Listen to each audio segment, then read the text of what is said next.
जब साधक ने प्रश्न किया कि महर्षि जी, पुनर्जन्म सत्य है क्या, तब महर्षि जी बोले, अज्ञान रहने तक पुनर्जन्म रहता है। वस्तुतः भूत या वर्तमान काल में जन्म है ही नहीं, अतः भविष्य में पुनर्जन्म का सवाल ही नहीं उठता।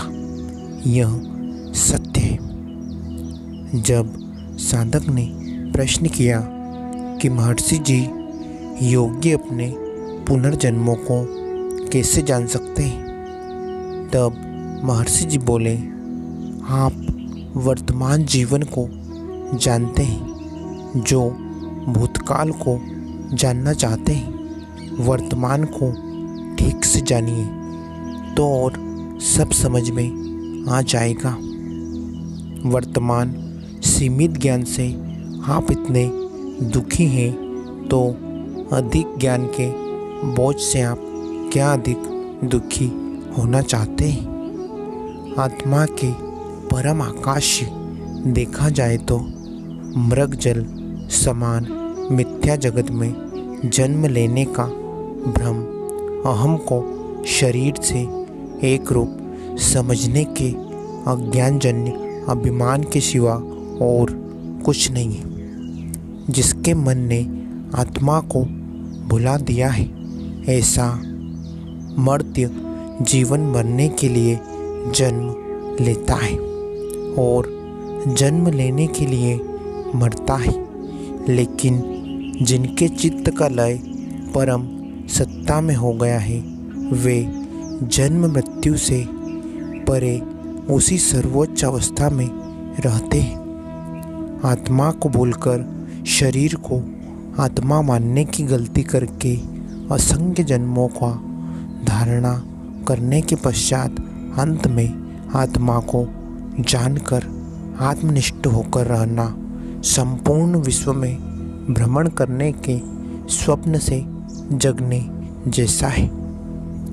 जब साधक ने पुनः प्रश्न किया कि महर्षि जी, मृत्यु के बाद पुनर्जन्म लेने में मनुष्य को कितना समय लगता है, तुरंत बाद या कुछ समय के पश्चात, कृपया मार्गदर्शन दीजिए। तब महर्षि जी बोले, आप नहीं जानते कि जन्म के पूर्व आप क्या थे, फिर भी यह जानना चाहते हैं कि मृत्यु के पश्चात क्या होंगे। वर्तमान में आप क्या हैं, इसे पहले जानिए। जन्म और मृत्यु का संबंध शरीर से है। आप आत्मा का शरीर के साथ तादात्म्य करते हैं। आप मानते हैं कि शरीर का जन्म हुआ था और वह मरेगा भी। शरीर से संबंधित इन घटनाओं का गलती से आत्मा में आरोपण करते हैं। अपनी वास्तविक सत्ता को जानिए, तब ये प्रश्न खड़े नहीं होंगे। जन्म मृत्यु की चर्चा इसलिए की जाती है कि आप इस विषय का अन्वेषण करके यह जानें कि जन्म मृत्यु नहीं है। वे देह से संबंधित आत्मा से नहीं, आत्मा को जानकर परेशानी से बचिए। जब साधक ने पुनः प्रश्न किया कि महर्षि जी, मनुष्य के कर्म अगले जन्म में उसे प्रभावित नहीं करते हैं क्या, तब महर्षि जी बोले, क्या इस समय आपका जन्म हुआ है? दूसरे जन्मों के बारे में क्यों सोचते हैं? सच यह है कि जन्म मृत्यु नहीं है। जिसने जन्म लिया है, वह भले ही मृत्यु के बारे में सोचे और उसका निवारण करे।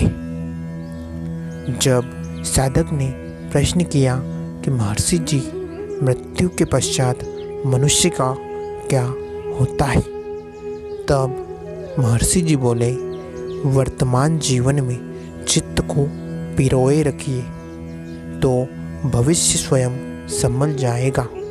भविष्य की चिंता मत कीजिए। सृष्टि से पहले क्या था इसका तथा सृष्टि कैसे हुई इसका वर्णन धर्म ग्रंथों में इसलिए किया गया है कि आप वर्तमान को ठीक से जान लें। चूँकि आप सोचते हैं कि आपका जन्म हुआ है, वे कहते हैं हाँ, ईश्वर ने आपको बनाया है, लेकिन नींद में आप ईश्वर या अन्य कुछ देखते हैं। यदि ईश्वर सत्य हो तो वह नींद में आपके समक्ष प्रकट होकर अपना प्रभाव क्यों नहीं दिखाता? आप हमेशा होते हैं, जो आप नींद में थे वहीं आप अब भी हैं। नींद में जैसे थे उससे भिन्न आप नहीं हैं, तो फिर इन दो अवस्थाओं की संवेदना एवं अनुभव भिन्न क्यों है? नींद के दौरान आप अपने जन्म के बारे में प्रश्न पूछते थे। क्या आप ऐसा पूछते थे कि मरने के पश्चात मैं कहाँ जाऊँगा?